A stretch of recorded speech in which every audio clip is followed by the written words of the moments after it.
Cześć, witam Was Energik w kolejnym odcinku To było grane Console Edition i dzisiaj mam grę dla Was dość niespotykaną, bo jest to przygodówka na konsolę, jest to Still Life.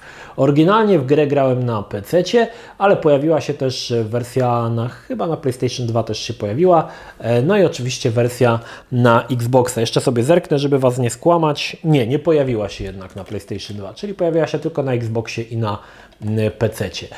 Gry przygodowe na konsolach no to nie jest popularny gatunek, zdecydowanie. Mieliśmy dwie części Syberii, które pojawiły się i w zasadzie firma Microids, która zrobiła Still Life, jest też autorem właśnie Syberii, więc jeżeli podobała Wam się Syberia, no to myślę, że też będzie podobał Wam się Still Life. Co ciekawe, nie jest to pierwsza część sagi, to jest środkowa część sagi. Druga część Still Life nigdy już się nie pojawiła na konsolach i wyszła tylko i wyłącznie na PC-cie, natomiast pierwsza część nazywała się zupełnie inaczej, nazywała się Postmortem i ta gra też była dostępna tylko i wyłącznie na PC-cie.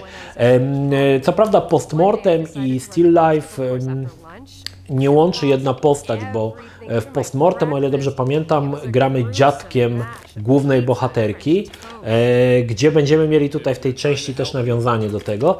No a druga część jakby jest, Still Life jest jakby kontynuacją tej. Więc było to dosyć dziwne zagranie, bo ani gracze nie poznali całej historii. Akurat to Postmortem może jeszcze nie było aż tak tutaj wymagane, no ale Still Life 2 jednak fajnie by było, jakby się jeszcze pojawiło też na Xboxie, ale się nie pojawiło. Natomiast uważam, że Still Life to jest doskonała gra, która idealnie by się przełożyła na film. I nie byłby to taki kiepski film, bo moglibyśmy, jeżeli jakiś powiedzmy reżyser, który ogarnięty by był, chciałby przełożyć to na język filmu, no to myślę, że moglibyśmy mieć nawet historię rodem, czy też rodem klasy takiej jak na przykład 7 Davida Finchera, bo w zasadzie Still Life to jest takie trochę growe 7. Tak jak mówię, jest to już gotowy scenariusz na naprawdę dobrą grę, na naprawdę dobry film i ja przyznam szczerze, że chętnie bym zobaczył coś takiego. W grze wcielamy się w Victorię McPherson i pewnie w czasie tego filmu mi się pomyli, bo od razu mi się kojarzy, jak McPherson to L. McPherson, ale będę starał się nad tym panować. Mamy tutaj seryjnego mordercę, który zabija dziewczyny. Badamy tą sprawę jako właśnie taka Wiktoria, ale gra nas też przenosi do lat 20., do Pragi, gdzie jej w zasadzie dziadek również działał, czy też pracował jako prywatny detektyw nad podobną sprawą. Tylko że w zasadzie ten morderca zabijał prostytutki. I to jest jedna z fajnych rzeczy w Still Life, że nie boi się trudnych tematów.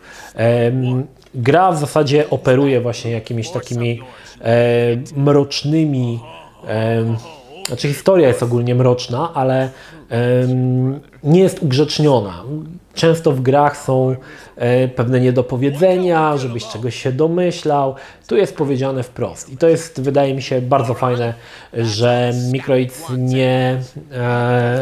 nie odwrócił się od tych ciężkich klimatów i przez to gra ma plus 18 na pudełku, czyli jest od 18 lat, to ma PEGI. No właśnie dlatego, że temat prostytucji jest tutaj w grze dosyć często poruszany i w mojej opinii było to dobrym zabiegiem, bo pokazuje, że gry mogą opowiedzieć też dorosłą historię. Gra jest klasyczną przygodówką, czyli bo nawet mogę powiedzieć klasyczną przygodówką z gatunku gier, które robi Microids. Czyli jeżeli grałeś w Syberię, no to wiesz, o co chodzi. Chodzimy po lokacjach, zbieramy przedmioty, używamy przedmiotów, ale też jest tutaj na przykład zbieranie różnych śladów z miejsc morderstwa, co też fajnie tutaj wypada. Bardzo ładna grafika, muszę przyznać. Jeżeli miałbym wybrać, czy bardziej mi się podobała Syberia czy Still Life, postawiłbym na Still Life. Syberia miała bardziej taki baśniowy klimat, bardziej taki miejscami bajkowy, natomiast Still Life jest taki bardziej mroczny, osadzony bardziej w naszej rzeczywistości i to mi się ogólnie bardziej podobało, tak? Fajny jest ten motyw z tym seryjnym mordercą, który w zasadzie wydaje się cały czas być krok przed naszą panią detektyw i jakby w pewien sposób przewiduje jej ruchy, co jest dosyć ciekawe i muszę przyznać, że gra strasznie wciąga, jesteś naprawdę ciekawy, jak dalej potoczy się cała sprawa. I gdy grałem na PC-cie, nie pamiętam kiedy to było już teraz, w którym to było roku, gdzieś koło, nie wiem, 2004, 2003, pamiętam, że strasznie mnie ta gra fascynowała i to było właśnie takie 7 gier wideo, mroczna, ciężka, aczkolwiek tutaj jeszcze odnośnie tego mroku parę słów powiem, bo gra wydaje mi się, że na siłę starała się wrzucić elementy komediowe, które jak się gra, to są taki cringe. Na przykład jest na samym początku jest sytuacja, kiedy Wiktoria przybywa na miejsce morderstwa, gdzie leży taka dziewczyna w wannie, z której spuszczono całą krew, a ona sobie tam jakieś żarciki rzuca, nie?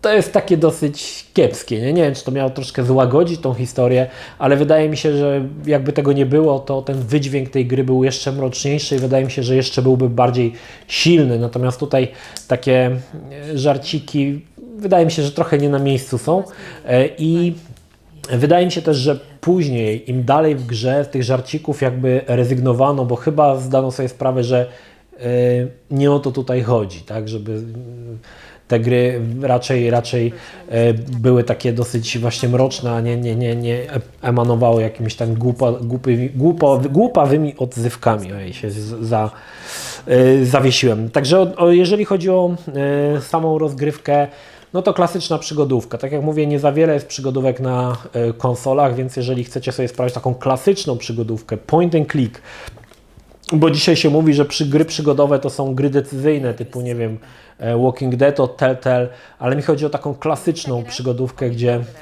mamy kursor myszy, jeździmy po ekranie, szukamy różnych elementów, łączymy je, używamy i tak dalej, toczymy rozmowy z różnymi NPC-ami. To jest taka klasyczna przygodówka.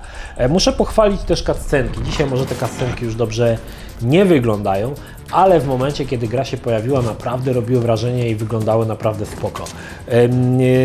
Jeżeli chodzi o samą rozgrywkę, no właśnie, czy warto sięgnąć po Still Life na Xboxie? W zasadzie powiem Wam tak, jeżeli macie możliwość zagrania na PC-cie, no to faktycznie polecałbym na PC-cie, bo będziecie mieli tam kontynuację w postaci Still Life 2, który kontynuuje tą historię rozpoczętą w tej grze.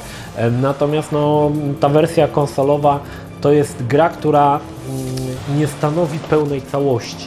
Jest to gra, jakby masz wrażenie, że kończy się cliffhangerem, jakby gra była dłuższa, tylko przecięta na pół i zrobiono Still Life 1 i Still Life 2, więc grając na konsoli, no to i tak potem będziecie musieli sięgnąć, oczywiście jeżeli Wam się spodoba, sięgnąć po wersję PC-tową, żeby poznać zakończenie tej historii, aczkolwiek jeżeli interesuje Was temat i chcielibyście poznać tą dobrą historię, tak jak mówię, no historia, która jest w zasadzie filmowa bardzo i to jest gotowy scenariusz na świetny film, na świetny thriller o seryjnym mordercy.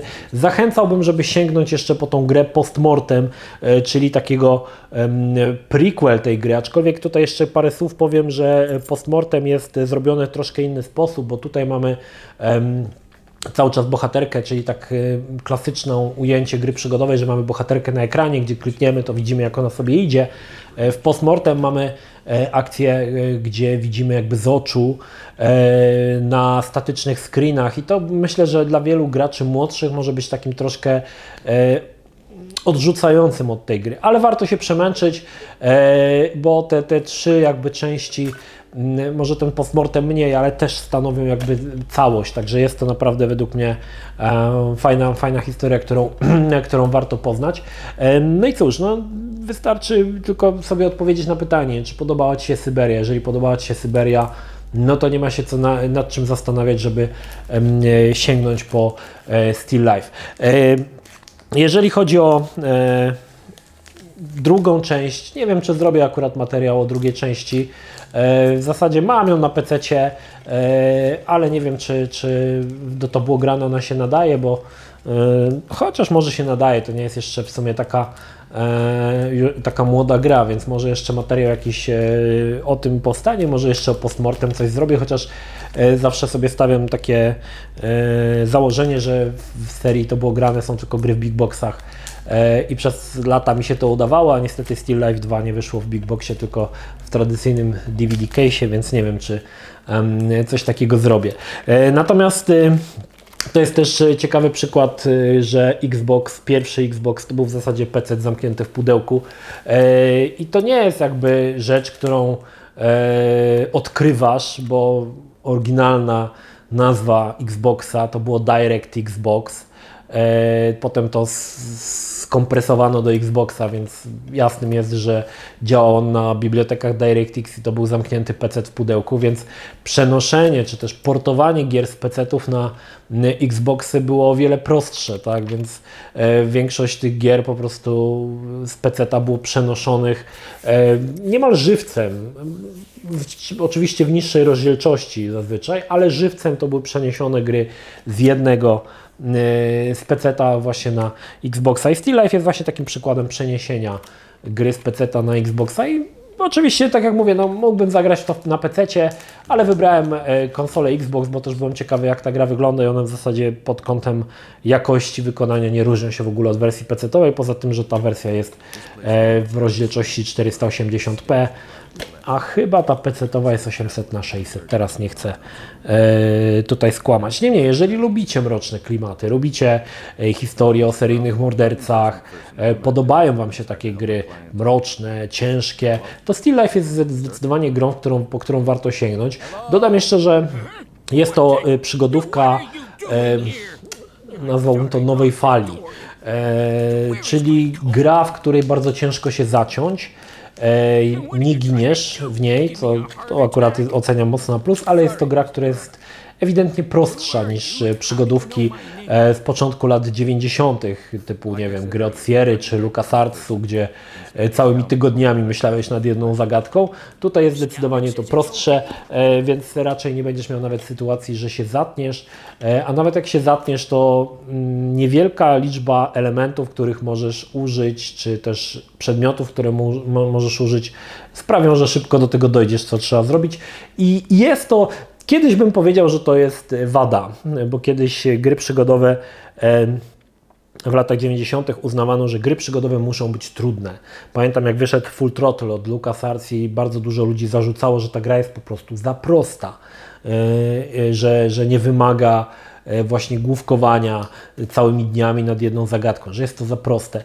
Natomiast dzisiaj podchodzę do tego, że te gry przygodowe powinny właśnie być bardziej płynne, żeby móc śledzić historię. Nie powinno być takiej sytuacji, że się gdzieś zacinasz i główkujesz całymi tygodniami, gdzieś gubisz cały wątek historii, więc Still Life jest właśnie taką grą, która jest grą przygodową, ale jest dosyć prostą, płynnie możesz w tą historię wejść i doprowadzić ją do końca. Podobnie zresztą jak dwie pierwsze części Syberii, to też nie były trudne gry przygodowe. Także jeżeli lubisz takie klimaty, ciężkie klimaty, Still Life jest zdecydowanie dla Ciebie. Polecam, naprawdę fajna gra. Jeżeli lubisz gry przygodowe, no to tym bardziej jest to gra, po którą powinieneś sięgnąć. To tyle.